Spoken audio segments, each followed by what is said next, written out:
Bienvenue dans cette vidéo avec Finou de Finou TV. Dans cette vidéo, on va répondre aux meilleures questions de nos clientes qui nous ont posé des questions dans le programme Business Intensity, qui est l'accompagnement qu'on a créé avec Finou pour aider les femmes coachs et formatrices à atteindre entre 5 000 et 10 000 euros par mois sans dépendre de la création de contenu. Donc, on a recensé les questions qu'elles nous ont posées dans l'espace membre et on va y répondre tout de suite. Pensez à liker la vidéo, à nous mettre en commentaire si vous avez d'autres questions que vous voulez nous poser et on fera peut-être d'autres vidéos et à vous abonner à la chaîne. Alors, première question. Avez-vous commencé l'entrepreneuriat en même temps? Non. Toi, t'as commencé avant moi? Ouais. Moi, en gros, au tout début de ma jeune carrière, j'étais salarié, j'étais ingénieur en génie civil. J'ai fait 3 ans, ça m'a saoulé. Après, j'ai arrêté, je me suis lancé tout de suite dans l'entrepreneuriat. J'ai fait 4 ans environ d'entrepreneuriat tout seul, puis j'ai rencontré Finou. Et quand j'ai rencontré Finou, elle était, salariée dans les ressources humaines. On a fait 6 mois ensemble où j'étais entrepreneur, elle salariée, mais on n'avait pas du tout le même rythme. Non, c'est peu de le dire. Ouais, moi, je me levais le matin, toi, tu restais à la maison, enfin, tu restais dans le lit, moi, je partais tôt. On va dire je bossais, mais j'étais plus flexible. J'étais entrepreneur, je faisais ce que je voulais. Des fois, j'allais au coworking, des fois, je restais à la maison. T'avais tes horaires, quoi. Moi, j'avais des horaires imposés. Ouais, c'est ça. Et du coup, on s'est rendu compte que c'était pas trop viable. Donc, on est parti en tour du monde ensemble pendant 8 mois. Et après ce tour du monde, j'ai pas repris le salariat. Et pourtant, on m'a proposé de retourner dans ma boîte où j'étais avant de partir. Non, je me sentais pas. Et du coup, c'est là que Dorian m'a pris sous son aile. Ouais. Et qu'on a commencé à travailler ensemble. Et moi, que j'ai commencé dans l'entrepreneuriat. Ouais, exactement. Comment était votre vie avant de lancer Business Intensity? C'était bien, mais c'était pas aussi bien. C'est-à-dire qu'on était déjà dans l'entrepreneuriat, mais plus classique. C'est-à-dire, on avait une agence marketing, on faisait des vidéos, par exemple, pour des clients en France. On faisait aussi du marketing, de la pub Facebook, des choses comme ça. On se déplaçait pas mal en France. On allait, par exemple, faire des vidéos à Bordeaux, partout un petit peu en France. Donc, c'était super sympa, mais on n'avait pas autant de liberté géographique parce qu'il fallait quand même être en France pour voir les clients, pour amener des contrats, etc. Et donc, c'est vrai que le business en ligne, moi quand j'ai découvert ça, ça a changé totalement ma façon de penser et je me suis dit je veux faire plus que ça. C'était un peu en ligne quand même parce qu'on faisait des sites internet, on gérait des comptes Instagram, enfin moi je faisais un peu de community management et tout. Donc il y avait une partie un peu en ligne, mais il y avait aussi une partie physique qui fait qu'on n'était pas 100% libre. Je vais dire que c'était pas mal. Oui, puis il y avait le fait aussi que du coup on était en France, c'était une autre vie quoi. Je me rappelle même. Quand est-ce que vous vous imposez d'être totalement off votre organisation quotidienne dans les grandes lignes? Alors, en gros, on travaille du lundi au vendredi, mais sur un rythme tranquille. Et ça, c'est notre organisation en ce moment, parce que ça peut changer. Là, on va dire qu'on est posé au même endroit en ce moment, avec une routine tranquille. Donc, en gros, le lundi, on se réveille, Finou, elle fait des crêpes. Oui, on rate pas un petit déj, quoi. Après, tranquille, on commence à travailler vers 9h. On gère les priorités, on se concentre sur une tâche importante jusqu'à 11h30, midi. Après, on fait une pause à chaque fois le midi pour manger jusqu'à 2h. Des fois, on se repose. Ça arrive qu'on aille marcher, qu'on aille s'étirer. Après, de 2 à 4, souvent, on reprend. Et puis, à 4h, on s'arrête. On fait un petit goûter. Parce que Finou, il faut savoir qu'elle ne rate jamais un repas, des 4 repas. Et on va faire du sport. Donc, on a une salle de sport dans notre immeuble et on va faire du sport pendant 1h, 1h30. Et puis après le sport, en ce moment, on va marcher dans un parc magnifique et on va boire une autre coco. On revient, il est genre 18h, 19h et là, on ne travaille plus, on se détend. Donc ça, c'est du lundi au vendredi avec souvent le vendredi plus tranquille. Et le mercredi, des fois, quand on n'a pas envie de travailler, l'après-midi, on va se balader. Ça arrive souvent qu'on prenne une journée off dans la semaine ou même 2. En plus, vu qu'on a le décalage horaire, c'est vrai que nous, on travaille plus le matin et l'après-midi, vu que la France, la journée elle est terminée, c'est vrai qu'on est plus tranquille l'après-midi. Ouais, exactement. Et puis après le samedi, le matin parfois on fait une petite tâche, mais genre 1 heure de travail, un truc qu'on n'a pas eu le temps de faire la semaine et qu'on a envie de faire, ou alors Finou elle fait une miniature de sa chaîne YouTube, des trucs vraiment légers. Et après on se détend, donc on fait des activités, on va voir des amis, on va à la piscine. piscine, on fait au tennis, on fait plein de trucs. Et dimanche, totalement off. Ouais, dimanche totalement off, souvent on fait brunch, piscine aussi, on va à la plage. Oui, on se détend, on voit des potes. Ouais, ça c'est notre organisation, on va dire, quand on est posé à un endroit et qu'on bouge pas. Mais ça arrive souvent, très souvent même dans l'année, qu'on bouge, qu'on aille au Mexique, qu'on aille en Amérique latine quelque part, aux États-Unis, en France. Et à ces moments-là, on travaille encore moins, dans le sens où, par exemple, on part un mois en France, on travaille pas. À la limite, moi, 30 minutes, 1 heure par jour, un peu les trucs importants, mais c'est vraiment tranquille. Après, si je raconte ça, c'est parce qu'aujourd'hui, on a un certain stade dans notre business. Mais au début, moi, je travaillais beaucoup, Finou aussi, mais on va dire... Ouais. Oui, mais parce que toi, tu es toujours plus attaché à l'équilibre, oui. d'être bien. C'est vrai que lui, des fois, il travaillait... Enfin, toi, tu étais un peu décalé des fois. Ouais, des fois, ouais. Toi, t'aimais travailler le soir, moi, je préférais le matin.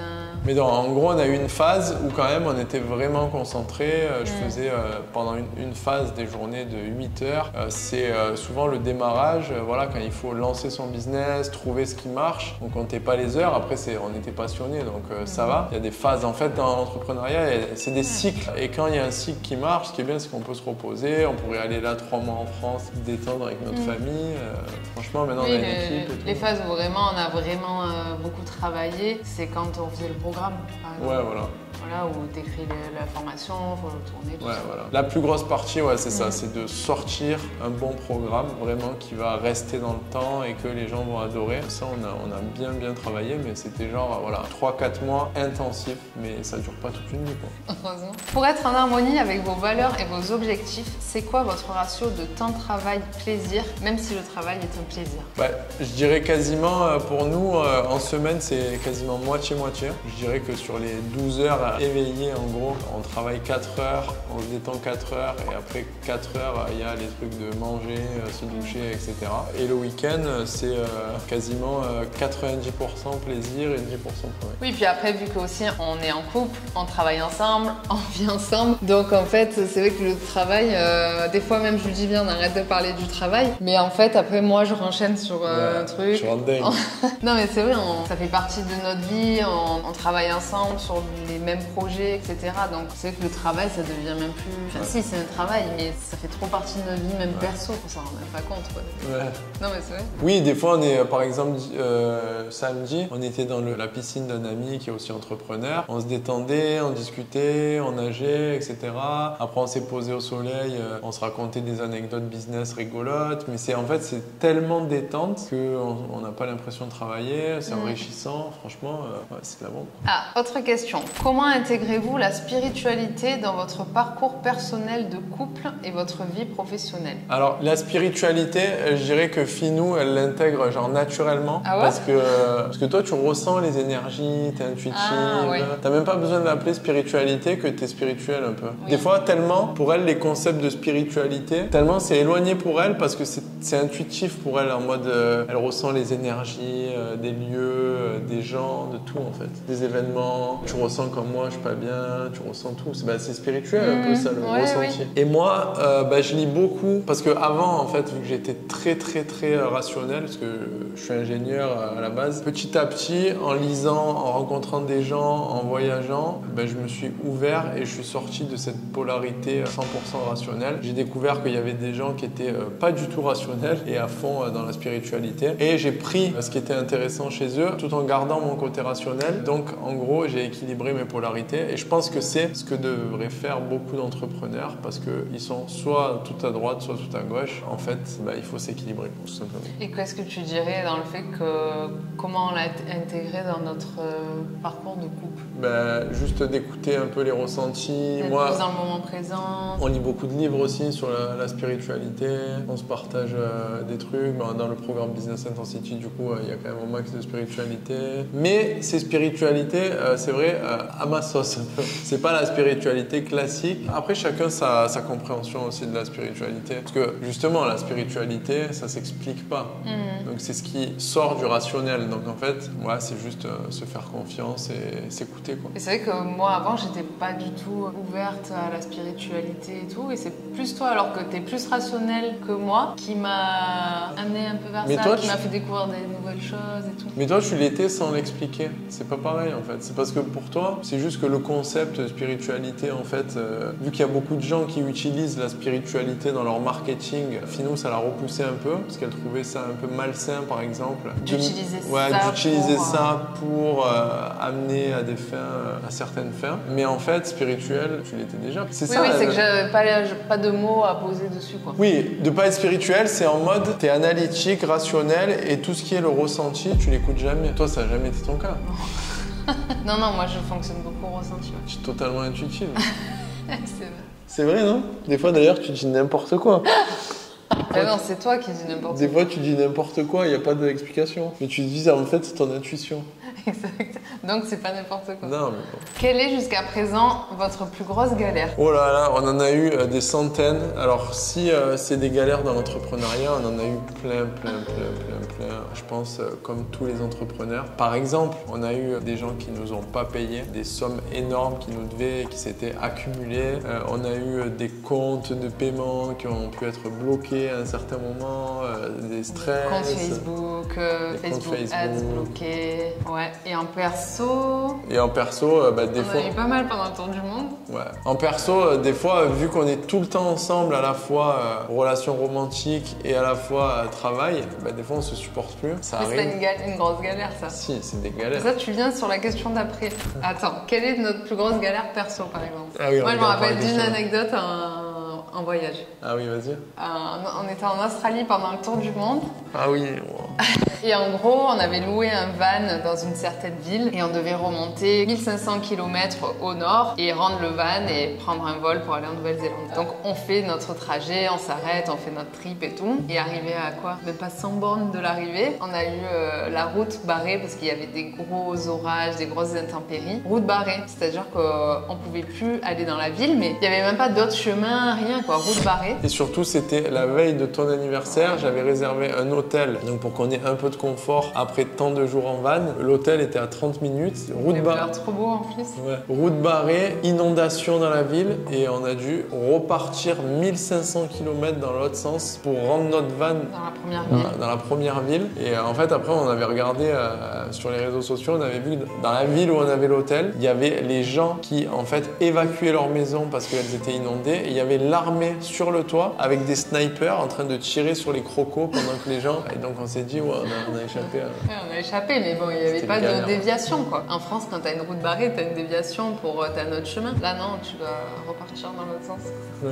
Ça, c'était une grosse galère. Du coup, on en vient à la question. Derrière votre vie à paillettes, c'est quoi vos galères pro-perso et comment vous les gérez? Ah on en a. Hein. Alors derrière notre vie à paillettes, vu qu'on est tout le temps ensemble, quasiment 99% du temps, des fois on se dispute. Ça peut arriver qu'on se supporte pas, mais on a une très bonne complicité, donc en général ça passe. Heureusement, là maintenant, on est au Panama, on a pris un grand appartement de 110 mètres carrés et du coup il y a plusieurs chambres, donc chacun a son espace. Ouais, ça c'est important, mais c'est vrai qu'il y a des moments où on était dans des appartements plus petits où on en avait marre quoi. Enfin, pendant une petite période, mais on se supporte plus. Oui, parce que tu peux pas aller dans une autre pièce, puis tu t'embrouilles sur le perso, sur le pro du coup, donc tu as deux sources d'embrouille. En général, comment on gère, c'est que ça dure pas énormément longtemps. Non, ça dure non, jamais plus d'un jour, parce qu'après sinon c'est invivable. Et ouais, on a des disputes comme tout le monde, mais après chacun a ses activités. Elle va aller au sport, moi je vais aller marcher ou je sais pas ce qu'on va faire. Ou foot, t'aller au basket, au foot. Ouais, voilà. Et les galères pro, comme dans tout travail, quoi. T'as tout le temps des galères, tu les gères les unes après les autres en fonction de la priorité. Je trouve qu'on a pas mal progressé sur comment on gère les galères pro, on les prend avec un peu plus de recul. Ouais. On temporise un peu, ouais, c'est ça. Avant, on était plus réactif. Dès qu'il y a une galère et tout, c'est l'affolement. Et là, on temporise un peu. Ouais, c'est vrai. Parce qu'en fait, nous aussi, là, on a une équipe maintenant, donc le business, il grossit vraiment. Mais avant, quand on était, on va dire, à moins de 15 000 € par mois, où tu n'as pas forcément besoin d'avoir d'équipe et que tu gères tout à deux, on va dire qu'il y avait moins de galères. C'est normal. Les problèmes, ils augmentent avec le chiffre d'affaires en général. Ouais, voilà, c'est ça. Mais ça va à deux, on arrive bien à le gérer, tranquille. Puis puis maintenant, on sait aussi que ça fait partie du truc. C'est juste qu'il faut bien réagir, tranquille, avoir une bonne équipe surtout. Ouais, c'est clair. À quoi aspirez-vous maintenant et vers quoi vous vous sentez appelé? Maintenant que Business Intensity a bien grossi, qu'on a plein de femmes qu'on accompagne avec qui on s'éclate, les aider à développer leur activité, à les aider à impacter plus de monde, à générer plus de revenus. On veut continuer à faire ça déjà. On veut aussi continuer à développer l'activité de Finou. Enfin, les deux activités sont à nous deux, mais on va dire l'activité dans laquelle Finou est la star, c'est-à-dire Finou TV. Donc le programme dans lequel elle accompagne les femmes à perdre de poids. Et nous, on s'éclate de toute façon à faire ça. Donc on veut continuer à faire grossir ces deux activités tout en ayant du temps libre pour nous, à kiffer la vie, à voyager, inviter nos familles, aller en France, aller en Colombie, en Argentine. Enfin, il y a plein de trucs qu'on veut faire. Kiffer la life, quoi. Kiffer la life, quoi, tout simplement. Hein. On est appelé vers ça, je pense. On est appelé vers le kiff de la life. Continuer dans cette voie, quoi. Ouais, de toute façon, nous, on s'éclate. Donc, ouais. Pour l'instant, c'est ce qui nous anime, quoi. Ouais, on verra ce que l'avenir nous réserve. Merci d'avoir regardé cette vidéo. Si ça vous a plu, n'hésitez pas à mettre un pouce bleu, vous abonner à la chaîne et mettre d'autres questions en commentaire qui pourraient vous intéresser. Vous pouvez aussi vous abonner à la newsletter numéro 1 des femmes coach et formatrices sur le lien que vous trouverez dans la description. Et nous, on vous dit à très vite pour une prochaine vidéo.